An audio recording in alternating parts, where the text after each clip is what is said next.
వారి జనాదాలో పాల్గొనడాన్ని కూడా విశ్వాసులు ఇష్టపడరు. తక్దీర్ అంటే విధివ్రాతను ఎవరైతే విశ్వసించారో అటువంటి వారి జనాదా నమాజులో పాల్గొనడానికి కూడా విశ్వాసులు ఇష్టపడరని, అదేవిధంగా దైవ నిర్ణయాన్ని ఎవరు మార్చలేరు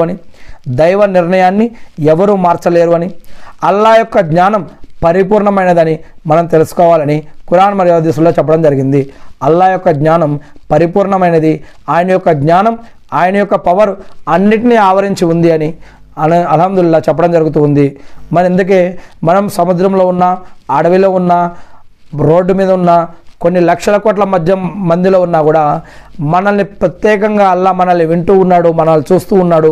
మనం ఆలోచించేది, మనం చేసేది, చేయబోయేది, చేసింది అంతా ఆయనకు తెలుసు. ఆ ఖురాన్లో అల్లా చెప్తూ ఉన్నారు, నేను ప్రపంచంలో ఒక ప్రాణిని ఒక క్షణం నడపడం, ప్రపంచం మొత్తాన్ని ఒకటే క్షణంలో నేను నడపడం, అంతా నాకు ఒకటే ప్రాణితో సమానమని అల్హమ్దులిల్లాహ్ చెప్తున్నారు. అల్లా యొక్క శక్తి సామర్థ్యాలు మనం ఊహించినా కూడా ఊహించలేము.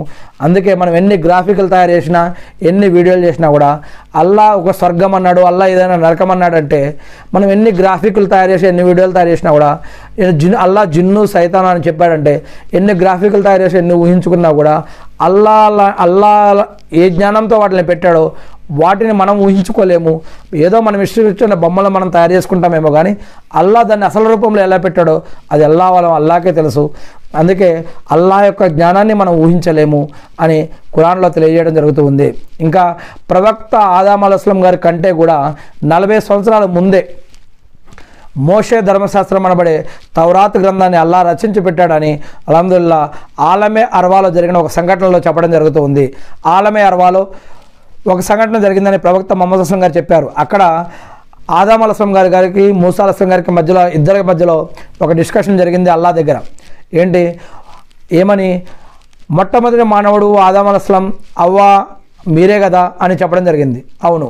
అప్పుడు అల్లా ఏదైతే పండులు మీరు తినొద్దన్నాడో అది తినడం వల్లే కదా ఈరోజు ఈ పాపాలన్నీ కూడా జరిగినాయి, ఇదంతా కూడా జరిగింది, మరి అది మీ మూలంగా జరిగింది అని అన్నప్పుడు అప్పుడు ఆదమ్ అలైహిస్సలాం గారు మూసా అలైహిస్సలాం గారిని కూడా ఒకటి అడుగుతారు. ఏమని, మీ యొక్క ధర్మశాస్త్రం, మీకు ఇవ్వబడినటువంటి ధర్మశాస్త్రం ఏదైతే ఉందో తౌరాత్ అనే గ్రంథం, ఇది ఎప్పుడు రాయబడింది అని మీకు గ్రంథంలో ఉంది, గ్రంథంలో రాసి ఉంది, ఇది ఎప్పుడు రాయబడింది అంటే ఆదాం పుట్టుక కంటే ముందే 40 సంవత్సరాల ముందే ఈ యొక్క తౌరాత్ అనే గ్రంథం ముందే రాయబడి ఉంది అని చెప్పడం జరిగింది. అంటే ఆదమ్ అలైహిస్సలాం మొట్టమొదటి మానవుడు మరియు ప్రవక్త పుట్టుక ముందే ఈ యొక్క తౌరాత్ అంటే మోషే ధర్మశాస్త్రం తౌరాత్ అనే గ్రంథం రాయబడింది ఉంది అంటే, మరి ఈ యొక్క పనులు కూడా నేను నా సొంతగా ఎలా చేశానని మీరు చెప్తున్నారు అని ఆదమ్ అలైహిస్సలాం గారు